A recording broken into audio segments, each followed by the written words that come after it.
Hello guys, welcome back to another short video discussion. Very good evening to all of you. कैसे हो आप सब? तो चलो फटाफट कवर अप करते हैं। आज के दिन का सबसे ज्यादा लाइमलाइट रहा जोमेटो। यस, अच्छा खासा इसमें बाइंग आया है, 10 पॉइंट की बाइंग आई है। लगभग लगभग 4% के आसपास इसमें रैली बनाया। उसके पीछे का रीजन क्या है? तो दो मेजर पॉजिटिव न्यूज है जिसकी वजह से इनमें अच्छी रैली बनते हुए हमें मिल रहा है। ठीक है, काफी सारे स्टॉक को कवर अप करेंगे। इस स्टॉक में कुछ पॉजिटिव कुछ नेगेटिव स्टॉक को भी कवर अप करेंगे ताकि आपके पोर्टफोलियो न्यूज के रिगार्डिंग अपडेटेड रहे। चलो, फर्स्ट टाइम आए हो तो लाइक एंड सब्सक्राइब कर देना।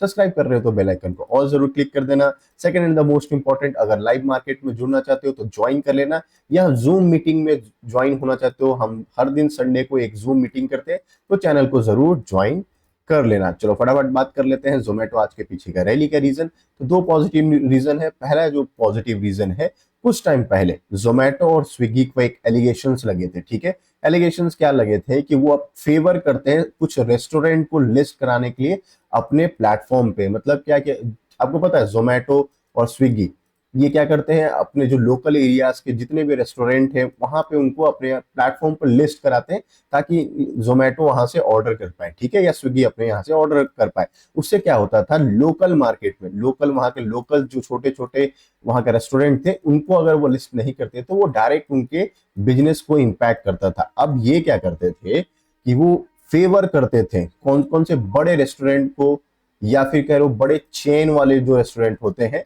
जो बड़े बड़े चेन्स अलग अलग डिस्ट्रिक्ट में अलग अलग स्टेट में जिनका सबसे ज्यादा रेस्टोरेंट है, उनको फेवर अप करते थे ताकि उनको डायरेक्ट बिजनेस को फायदा हो सके। तो बट ये जो एलिगेशंस लगा था अभी तक इसमें कोई भी प्रूव नहीं हुआ है। ठीक है, तो ये एक पॉजिटिव न्यूज है। जोमेटो ने खुद एनएससी और बीएससी की वेबसाइट पे डाला है और उन्होंने खुद बोला है कि ये जितने भी न्यूज आ रहे हैं वो अभी अभी के लिए, क्योंकि सीसीआई ने अभी तक कुछ भी ऑर्डर पास नहीं किया इसके रिगार्डिंग, तो हम लेकिन इनको सपोर्ट करेंगे। अगर कोई रेगुलेशंस की रिक्वायरमेंट होगी, डॉक्यूमेंटेशन की रिक्वायरमेंट हम वो पूरा करेंगे। बट अभी जो न्यूज चल रहा है वो एक मिसलीडिंग न्यूज है कि उनको प्रूव कर दिया गया, एलिगेशंस जो है साबित हो चुका है, इन पे पेनल्टी लगने वाली है। ऐसा कुछ भी न्यूज नहीं है, वो एक मिसलीडिंग न्यूज है। इस वजह से देखना ये पॉजिटिव मोमेंटम को कैरी आउट करते हुए जोमेटो मिल गया है। Second and the most important जो पॉजिटिव न्यूज है जो आने वाले टाइम में इन पे जरूर इंपैक्ट करना चाहिए, वो है हमारा जोमेटो का बहुत अच्छा एक लॉन्च होना। अब लॉन्च उन्होंने क्या किया, तो एक शानदार उन्होंने एक फीचर्स को जोमेटो में इंट्रोड्यूस किया, फूड रेस्क्यू फीचर्स जो है वेस्टेज को अवॉइड करेगा। ठीक है, अब ये चीज क्या है, तो आपको पता है जोमेटो से आप बहुत लोग क्या करते हैं, ऑर्डर करते हैं, फूड को ऑर्डर करते हैं, और अगर वो ऑर्डर बाय मिस्टेक होता है या फिर थोड़े टाइम के बाद वो कैंसिल कर देते हैं ऑर्डर, तो वो जो ऑर्डर कैंसिल होता है वो वेस्ट हो जाता है। ठीक है, फिर या तो वो रेस्टोरेंट को वापस चला जाता है वो, या फिर डिलीवरी बॉय आपको यूज कर लेता है, व्हाटसोएवर होता है। ठीक है, तो वो जो कैंसिल करने का जो फीचर्स था, अब वो क्या कर रहा है, कैंसिल आप कर सकते हैं बट जो कैंसिल होगा वो उनके ऐप में फिर से शो होगा। ठीक है, अब ये चीज मतलब आप नहीं समझो तो मैं समझा रहा हूं। जैसे कि आप किसी ने फूड को ऑर्डर किया और उस ऑर्डर को कैंसिल कर दिया। ठीक है, अब ये कैंसिल हुआ जो ऑर्डर है, किसी थर्ड जोमेटो का कोई बायर है उसको ये कैंसिल ऑर्डर दिखेगा, बट ये डिस्काउंट प्राइस पे दिखेगा। ठीक है, जैसे कि आपने फूड ऑर्डर किया, आपने कैंसिल कर दिया, ठीक है, मैं जोमेटो के ऐप पे गया और मुझे वो फूड जो है मुझे रिक्वायरमेंट है और मैं वो चीज खरीदना चाहता हूँ, तो वो अब मुझे वो फूड जो है वो डिस्काउंटेड प्राइस पे मिलेगा। इस वजह से ये एक बहुत अच्छा इनिशिएटिव उन्होंने लिया है जो कि पॉजिटिव मोमेंटम को आगे बढ़ा देगा। क्योंकि जब कैंसिल होता है तो जोमेटो को भी अपना कुछ पैसा पे करना होता है, रेस्टोरेंट को भी पे करना होता है कम पैसा का, तो वो जो है अच्छा खासा रिकवरी होते हुए उनको मिल जाएगा। तो इस वजह से दोनों को दोनों पॉजिटिव न्यूज है।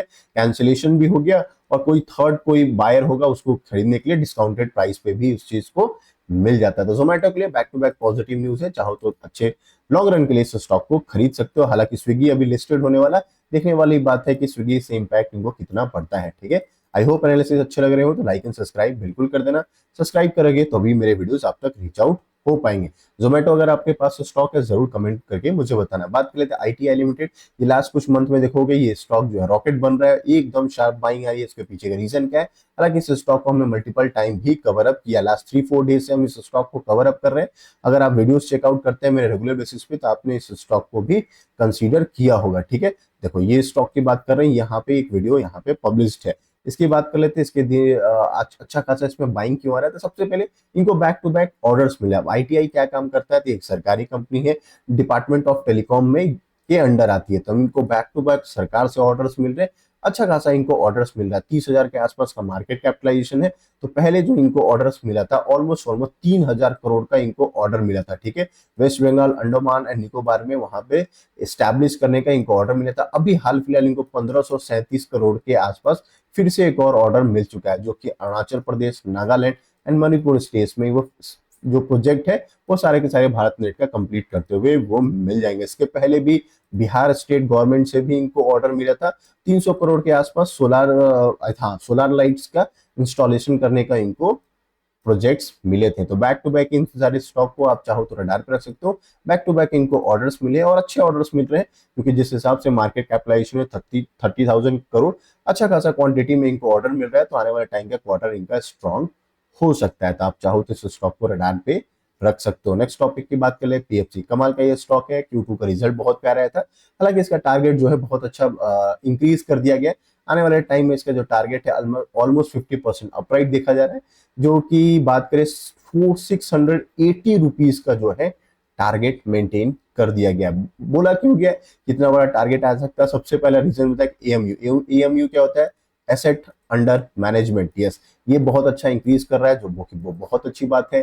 फिर नॉन परफॉर्मिंग एसेट्स की बात कर ले, या फिर बात करें नेट एसेट के बारे, या ग्रॉस एनपीए की बात करें, ये जो है कम होते हुए दिख रहा है, ठीक है। एंड ग्रॉस एनपीए की बात कर ले या एनपीए, देखो ये चीज कम हो रहा है year on year, quarter and quarter, जो कि किसी भी कंपनी, फाइनेंस कंपनी के लिए बहुत अच्छी बात होती है। इस वजह से चाहो तो इस स्टॉक को आप रडार पे रख सकते हो। कालसा ने इसको 610 रुपए का टारगेट मेंटेन किया है। आने वाले टाइम में ये पॉजिटिव मोमेंटम के लिए रेडी हो रहा है। रिजल्ट अच्छा था, चाहो तो इस स्टॉक को भी आप रडार पर रख सकते हो। अगर आपके पास नहीं है, बिल्कुल एक बार अपने वॉच लिस्ट में ऐड करिए और अपने फाइनेंशियल एडवाइजर से डिस्कशन करने के बाद इस स्टॉक को जरूर प्लान ऑफ एक्शन में रख सकते हैं। नेक्स्ट टॉपिक की बात कर लेते हैं, तो एशियन पेंट। यस, एशियन पेंट को हम इसलिए कवर अप कर रहे हैं क्योंकि इसका पिटाई होना जरूरी था। इसके पीछे का रीजन क्या है? सबसे पहले ये निफ्टी 50 का पार्ट है, ये चीज तो आपको पता है। केमिकल सेक्टर और पेंट सेक्टर को लीड करती है और अच्छा खासा 8% के नीचे, हालांकि मुझे लगा था ये 10% के सर्किट भी होगा। गैप डाउन खुला था और कहीं भी इसका कम नहीं हुआ है। मेरे को लगा था कि ये अगर खुलेगा मार्केट सीधा सर्किट लगाएगा, फिर थोड़ी देर का मार्केट ओपन होगा, क्योंकि आपको पता है निफ्टी 50 का पार्ट है, लोअर सर्किट कंटिन्यू नहीं हो सकता है। फिर इसका सर्किट ओपन होगा, फिर लोअर लगेगा, बैक टू बैक इसमें सर्किट लगने में चांसेस थे, क्योंकि रिजल्ट बहुत पुअर दिया था, बहुत खराब रिजल्ट दिया था। चाहे अगर बात करें ईयर ऑन ईयर की कंपैरिजन में या क्वार्टर एंड क्वार्टर की कंपैरिजन में, इनकम इनका शार्पली डाउन था, प्रॉफिट इनका शार्पली डाउन था, नेट प्रॉफिट जो बात करें वो भी शार्पली डाउन था, अर्निंग की बात करें वो भी डाउन था। मतलब किसी भी पैरामीटर्स में ये कम करते हुए नजर नहीं आ रहा था और ड्रास्टिकली डाउन था। इस वजह से कह रहे हैं कि अच्छा खासा इसमें प्रॉफिट बुकिंग कंटिन्यू अभी भी हो सकता है। और अच्छा, कम क्यों नहीं किया? बहुत लोग बोलते हैं सर निफ्टी 50 का स्टॉक है या अच्छा स्टॉक में तो बाइंग ऑन डिप होता है, तो इसलिए कम नहीं कर पाया। तो बहुत सारे ब्रोकर्स ने क्या किया, इसका टारगेट जो है डाउनग्रेड कर दिया। किसी भी टारगेट ने इसको मेंटेन नहीं किया, न्यूट्रलाइज में अपग्रेड मेंटेन नहीं किया। सब ने इसका टारगेट जो है ईपीएस देखने के बाद, अर्निंग पर शेयर देखने के बाद अंडर परफॉर्म का रेटिंग डाल दिया है कि मतलब सेल करो भाई, आने वाला टाइम में ये 2100 का टारगेट के आसपास जा सकता है। जेफरीज ने कहा है 2100 रुपए के आसपास ये स्टॉक अभी भी जा सकता है। इसके अलावा भी बहुत सारे ब्रोकर्स ने, बड़े बड़े फॉर्म्स ने इसका टारगेट डाउनग्रेड किया है। जेपी मॉर्गन ने अंडरवेट करके 2400 का टारगेट दे दिया है। दिन बात करें कालसा ने इसका 2200 में 2300 के आसपास इसका टारगेट मेंटेन कर दिया है। आने वाला टाइम इनका सच में खराब होने वाला है। नुरवाना ने भी इसका टारगेट जो है 2500 का टारगेट जो है न्यूट्रल रेटिंग करते हुए नजर आ गया। पहले इसका टारगेट 2850 का था, बट इन्होंने 2500 का रेटिंग दे दिया है। मतलब रेटिंग मतलब क्या, टारगेट जो है डाउनग्रेड कर दिया है, क्योंकि बिल्कुल अच्छी बात नहीं है। निफ्टी 50 का अगर पार्ट है और इतना नीचे जाएगा तो और भी निफ्टी क्रैश होते हुए हमें मिल जाएगा। मतलब क्या, जितने भी निफ्टी 50 के स्टॉक हैं ऑलमोस्ट ऑलमोस्ट बात करें, टाटा मोटर्स हो गया, एशियन पेंट्स हो गए, देन अगर हम बात करें रिलायंस इंडस्ट्रीज की बात करें, टीसीएस की बात कर ले, इन सारे के अच्छे रिजल्ट नहीं आ रहे। इस वजह से इनमें क्या हो रहा है, प्रॉफिट बुकिंग कंटिन्यू हो रहा है। जब इनमें प्रॉफिट बुकिंग होगा, निफ्टी 50 में डायरेक्टली इंपैक्ट पड़ते हुए हमें मिल जाएगा। ठीक है, चलो नेक्स्ट टॉपिक की बात कर लेते हैं, आरती इंडस्ट्री। ये भी केमिकल सेक्टर की अच्छी कंपनी है। बैक टू बैक इसमें लोअर लग रहा है। लोअर मतलब क्या, कंटिन्यू इसके रिजल्ट अच्छे नहीं आ रहे हैं। लास्ट 1 ईयर्स में देखोगे किसी ने टॉप लेवल पे खरीदा होगा तभी तो कम किया नहीं है। हालांकि आरती इंडस्ट्री किसी ने बहुत पहले से 2-3 साल पहले से खरीदा है। इनको एक और डिमर्ज होने के बाद एक बिजनेस जरूर मिला होगा आरती फार्मा लेके। आरती फार्मा ने अच्छा कम किया है, बट आरती इंडस्ट्रीज की बात करें, इसमें अभी भी लटकती हुई तलवार बना हुआ है कि केमिकल सेक्टर कम करने में टाइम लगने वाला है। ठीक है, तो आरती इंडस्ट्रीज की पिटाई हो गई है क्योंकि इनका जो फॉल है कंटिन्यू 4 साल के लोअर पर आ गया, 52 वीक लो लगा चुका है। प्रॉफिट लगभग लगभग 43% डाउन, 40% से ज्यादा डाउन है। इस वजह से इनमें आने वाले टाइम में और भी लोअर लो लग सकता है। ठीक है, टारगेट क्या मेंटेन किया है, तो बहुत लोगों ने टारगेट जो है 411 रुपए का टारगेट दे दिया है। तो आने वाला टाइम इन लोगों के केमिकल सेक्टर के लिए अभी भी कम होते हुए नजर नहीं आ रहा है। देखते हैं चाइना पर अगर कोई सैंक्शंस लगते हैं या फिर उस पे जो स्टिमुलस पैकेज का अनाउंसमेंट जो बैक टू बैक करे अगर वो इग्नोरेंस में जाता है तो मे बी केमिकल सेक्टर का कम हो सकता है, या फिर केमिकल सेक्टर में कोई बड़ा सा कम करने के लिए अच्छा खासा ऑर्डर इनको मिलना चाहिए बैक टू बैक, या अर्निंग इनको अच्छी आनी चाहिए तो फिर ये कम कर सकते हैं। बट अभी के सिनारियो में बहुत मुश्किल लग रहा है ये कम करना।